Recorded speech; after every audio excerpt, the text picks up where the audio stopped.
What does it really mean for a country to be developed? If you define it as a place where people live long, learn more, and earn enough to thrive, the United Nations Development Program gives us a clear benchmark. Its Human Development Index, or HDI, combines three pillars: health, education, and income. It looks at life expectancy, years of schooling, and gross national income per person, so it measures people's capabilities, not just the size of the economy. That matters, because GDP alone can hide a lot. But HDI is not the whole story. The UNDP is clear that it captures only part of human development, and it does not directly measure inequality, poverty, empowerment, or human security. So this countdown is the best headline view, not the final word. And because we are talking about 2024, this ranking uses the latest full country data published in the UNDP's 2023-2024 Human Development Report, released in 2024. There is also a bigger trend worth watching. After years of steady progress, the UNDP says inequality between the world's highest and lowest HDI countries has been rising again since 2020. So the competition at the top is real.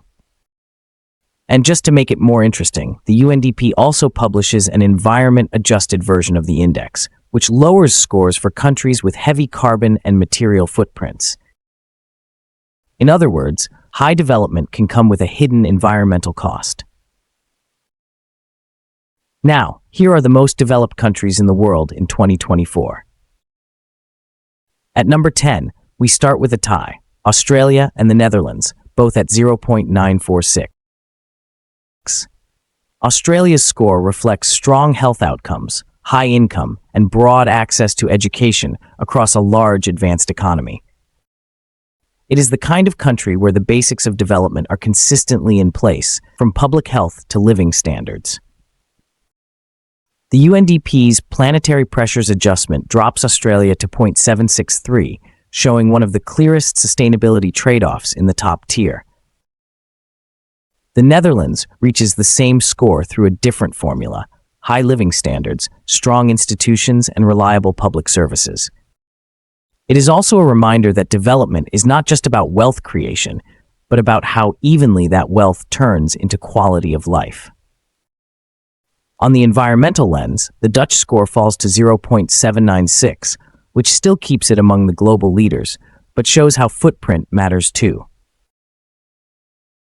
At number 9, Singapore scores 0.949.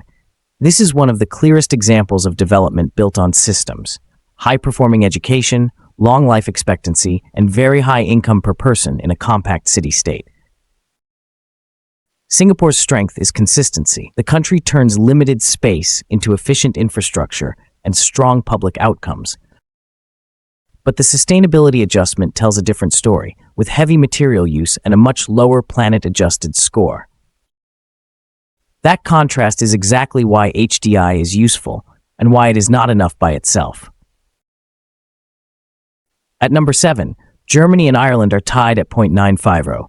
Germany's strength is broad-based: high incomes, strong training to employment pipelines, and deep public infrastructure that supports quality of life at scale. It is a reminder that development is not only about a few wealthy sectors. It is about systems that work across an entire society. Ireland reaches the same score with a different profile, powered by high incomes and strong outcomes across health and education. In both cases, the message is the same: when institutions work and opportunity spreads, development becomes durable rather than fragile. Their environmental adjusted scores are lower, but they remain firmly in the global elite. At number 5, Sweden and Denmark share a score of 0.952. Sweden is the archetype of high outcomes through institutions, combining strong public services, a productive economy, and a social model built around broad access. Its planet-adjusted score remains relatively strong, helped by lower per capita emissions than many peers. Denmark scores the same way for the same reason. The basics are consistently excellent. Health access, education, and living standards all stay near the top year after year. That consistency is what separates the very best developed countries from the rest. They do not just peak once, they stay there. At number 4, Hong Kong, China, scores 0.956. Its high ranking reflects a dense, high-income economy and very strong health outcomes. It is a striking example of how urban concentration, trade, and productivity can drive human development very far. In the UNDP tables, some environmental pressure data are not fully shown for Hong Kong, which is a useful reminder that global comparisons are not always perfectly complete across every territory. Now we are into the top 3, where the differences are tiny, but the standards are enormous. At number 3, Iceland reaches 0.959. Iceland benefits from small scale, high income, and broad access to public services, but its real strength is balance. Health outcomes are strong, schooling is strong, and quality of life remains high across the board. That is why it keeps showing up near the very top of global rankings. Even so, the environmental lens lowers its score to 0.806, mainly because of high per capita emissions and material use.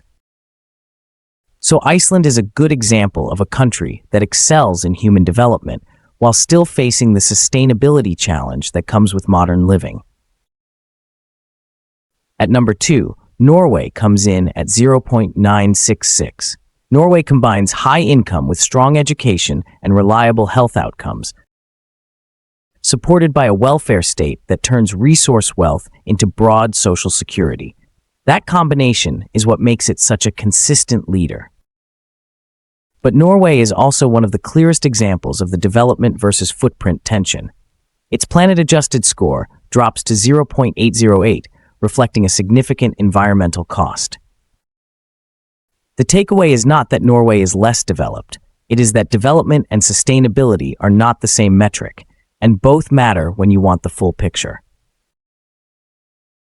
And at number 1, Switzerland tops the UNDP HDI table with a score of 0.967. This is the most complete package at the top of the ranking. Excellent health, world-class education, and very high income, all working together. Switzerland's position is a reminder that development is most powerful when the pillars reinforce each other. On the planetary pressures measure, its score falls to 0.826, which shows how even the strongest systems can look different when environmental impact enters the picture. That is the hidden complexity behind the phrase most developed. It depends on the metric, but on the classic Human Development Index, Switzerland stands alone at the top. So the big takeaway is simple. The most developed countries in 2024 are not just the richest. They are the ones that consistently deliver long lives, strong education, and broad opportunity.